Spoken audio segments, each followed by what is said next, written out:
जनवरी 1947 की सुबह Los Angeles में एक औरत सैर कर रही थी कि उसने एक भयानक मंजर देखा।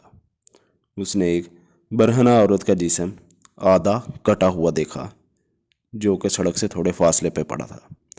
उसे लगा शायद ये कोई पुतला है, क्योंकि उसके आसपास कोई खून भी नहीं था, जिससे यह वाज़ह हुआ कि इसको कत्ल कहीं और किया और बाद में मुंतकिल कर दिया गया। शॉट की दरियाफ्त के 9 दिन बाद एग्जामिनर को एक लिफाफा मसूल हुआ जिसमें फिल्मी इश्तरात से तराशे गए कट आउट हरूफ का इस्तेमाल करते हुए खौफनाक अंदाज में धमकी दी गई। इसके बाद पुलिस और प्रेस को बहुत से नोट भेजे गए। हाथ से लिखे हुए एक खत में लिखा था, 29 जनवरी को शादी में पुलिस के साथ बहुत मज़ा आया। एलए पहुंचने से पहले एलिजाबेथ ने सान डियागो में रॉबर्ट मैनली नामी एक शख्स के साथ वक्त गुजारा, जो इसे एलए ले गया और लॉस एंजल्स के मरकज़ में वाक़िया बेल्टमोर होटल में इसकी चेकिंग करवाई। होटल के मेहमानों ने दावा किया कि उन्होंने एलिजाबेथ को सियालबाज में पहली मंजिल पर चलते हुए देखा। इसे 10वीं और 11वीं मंजिल पर भी देखा गया।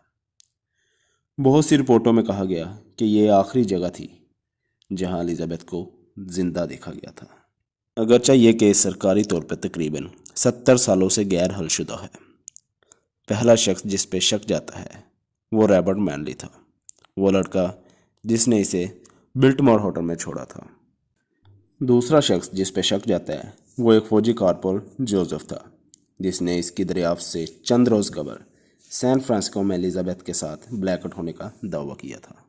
जब इससे पूछा गया कि क्या इसने एलिजाबेथ को मारा है तो उसने हकीकत में हाँ बोला, लेकिन शवाहद ने बाद में जाहिर किया कि वो इसकी मौत के दिन अपने फौजी बेस पर था। आखिरी शख्स जिस पे शक जाता है वो है जॉर्ज हुडल। लेकिन इससे पहले कि हम शुरू करें, एलए में जॉर्ज हुडल के घर पर एक खुफिया कमरा था जहां बच्चों को जाने की भी इजाज़त नहीं थी। इसलिए जॉर्ज का बेटा एसटी हुडल, जो डालिया के कत्ल के वक्त 5 साल का था, बाद में 17 साल तक पुलिस का तफ्तीशकार बना रहा और फोर्स से सब कुछ होने के बाद इसे यकीन हो गया कि इसके वालिद जॉर्ज हुडल ने ही ब्लैक डालिया को कत्ल किया था। जॉर्ज हुडल एक इंतहाई ज़हीन था। इसने मेडिकल स्कूल में सर्जरी की तालीम हासिल की और एलए में जिनसी अमराज का क्लिनिक भी चलाया, जो ये बताता है कि जिस तरह एलिजाबेथ शॉर्ट को मारा गया वो इसकी जहानत रखता था। एसटीओ को यह भी यकीन था कि इसके वालिद की लिखावट डालिया के कातिल की हैंड राइटिंग से मैच करती है। लेकिन जब माहरीन ने जायज़ा लिया तो नताइज मिले जुले थे। मुमकिन से लेके गैर नतीजा खेज तक की राय के साथ जॉर्ज हुडल पर इनकी अपनी ही बेटी ने जिनसी ज़्यादती का इल्ज़ाम लगाया, लेकिन वो मुजरिम नहीं पाया गया। इसी मौके पर पुलिस अफसरान ने जॉर्ज पर ब्लैक डालिया को मारने का शुबा को जाहिर किया और इसके घर में सुनने के आलात लगाए।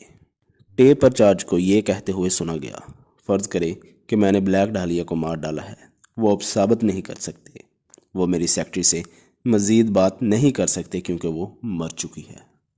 एलएपीडी केस फाइल हुआ जिसमें एक खातून गवाह मौजूद थी, जिसने बताया कि जॉर्ज और एलिजाबेथ एक दूसरे को जानते थे।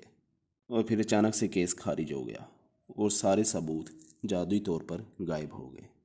साबका वुडल हाउस के पीछे वाली गली से मिट्टी के नमूने लिए गए, और जबकि इसका बराह रास्त ताल्लुक डालिया के कत्ल से नहीं है क्योंकि उसे दफन नहीं किया गया था, लेकिन इससे ये जाहिर होता है कि जॉर्ज वुडल शायद कत्ल का सबसे बड़ा अजनबी नहीं था।